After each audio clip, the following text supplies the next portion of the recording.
So I want to say thank you and welcome to the first Young Adults Leadership and Succession Planning Mentorship Program.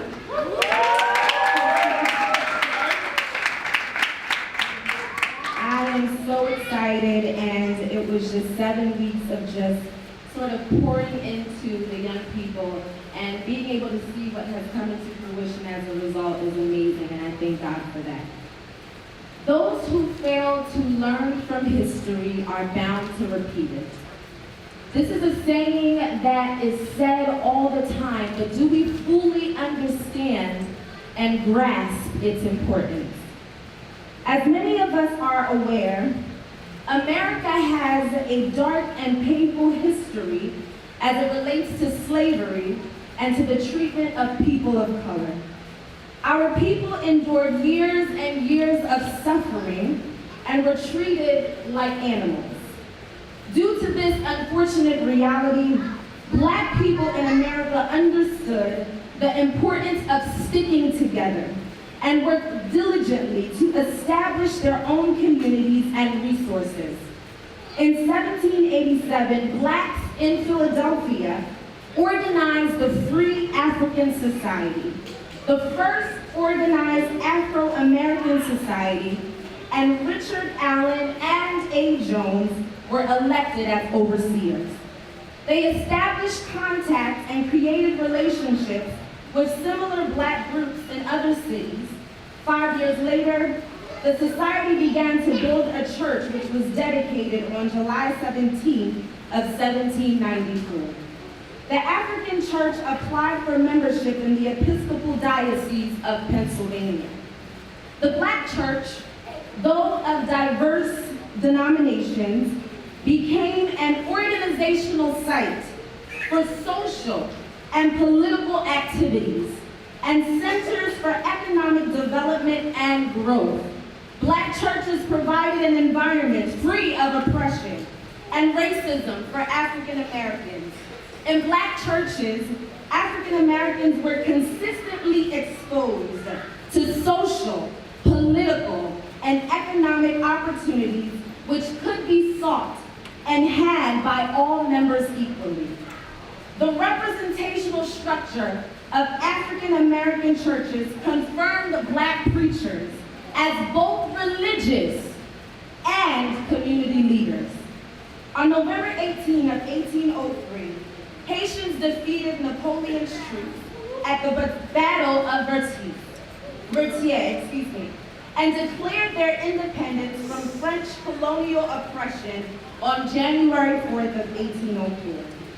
That realization was without a doubt the result of a collective resolve.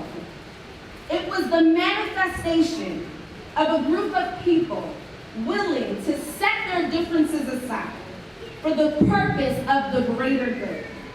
Without both the quality and quantity of our mutual tenacity, we would not have been able to accomplish such a great mission as our national victory over slavery and colonial oppression. In recent decades, the United States has experienced a significant increase in the number of immigrants from Haiti. While just 5,000 Haitians lived in the United States in 1960, migrants from Haiti began arriving in larger numbers following the collapse of Jean-Claude Duvalier's dictatorship in the 1980s. Due to political instability, including the devastating earthquake, migration to the United States has increased significantly. In 2015, there were 676,000 Haitian immigrants in the United States, up from the 587,000 a few years prior. Due to the rising numbers of Haitian immigrants entering the United States in the 1970s and 1980s, Haitian churches in America were established. Though few, these Haitian churches were indubitably effective in the lives of Haitian immigrants. The Haitian church served as a community of economic, educational, and social resources for Haitian immigrants which helped support their transition into American culture. Hundreds of Haitian immigrants were able to acquire jobs, homes, and an education as a result of the connections that were made through the Haitian church. Though people of color in America are no longer under Jim Crow law, and though Haiti is no longer under French oppression, though there are now thousands and thousands of Haitian immigrants living in the U.S., and though there exists 2 to 4 black churches almost on every corner in our communities, black Christians, Haitian Christians, and Christians of color living in America appear to be more divided than ever before. We have somehow lost our way. We have forgotten our history and are suffering the consequences as a result. Our young black men are being killed at the hands of police. Our public schools are highly unequipped and are being stripped of valuable programming. The physical appearance of our communities are in poor condition. Our church membership numbers are declining significantly. And more disturbingly, there is a generation coming after us that don't know God and that have little desire in the church. Young people feel disconnected to the generation before them and feel that they aren't being provided with the tools and the resources that they need to become future leaders. It is sad to know that Haiti, the first black republic and first to defeat slavery, colonialism, and white supremacist ideology, is now a third world country widely known for living under one crisis after another. It is sad to see that though there exist thousands and thousands of Haitian professionals living in the U.S., we have been able to do very little to contribute to Haiti's progression. If we don't learn to work together, we will only continue to hurt ourselves. If we as Christian leaders don't get our acts together, our people and our communities will continue to suffer, and our churches will continue to be small and ineffective. As leaders, it is important for us to understand that being in a position of power has no value if the very entities that we have power over are falling apart. It is when we are in charge of, what we are in charge of is flourishing, is fruitful, and is effective that our titles hold weight. Furthermore, we must understand that passing on the torch to others does not diminish our accomplishments. In fact, it leaves a legacy of excellence and a trail of honor behind.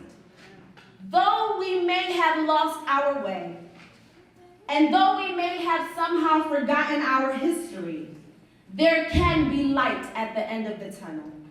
For it is never too late to right our wrongs and to put our heads together to do what we can to ensure a brighter future for the generation to come.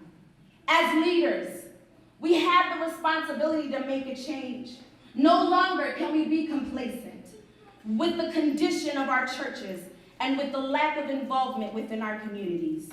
Let us rise above our traditions, rise above our differences, rise above our pride, rise above our fear, rise above our discouragement. Let us rise and rise high, reaching for our destiny and taking a brighter future by force. Let us hope in the Lord and renew our strength. Let us soar on wings like eagles. Let us run and not be weary. Let us walk and not be faint. Young and old, we are all needed in order to ensure a better future of Christians in America. A better day must be ahead, because change starts with us, and change starts today. Look at your neighbor and say, change starts today. Change starts today. I am so excited that everybody in this room and under the sound of my breath will take responsibility to ensure a better tomorrow for the generations of Christians coming after us. Thank you so much. God bless you. And I am so proud of these young leaders who are going to do amazing things. To God be the glory. Amen. At this time, I'm going to ask that they'll rise up as we present to them their awards and their diplomas. Diana, if you would give me a hand.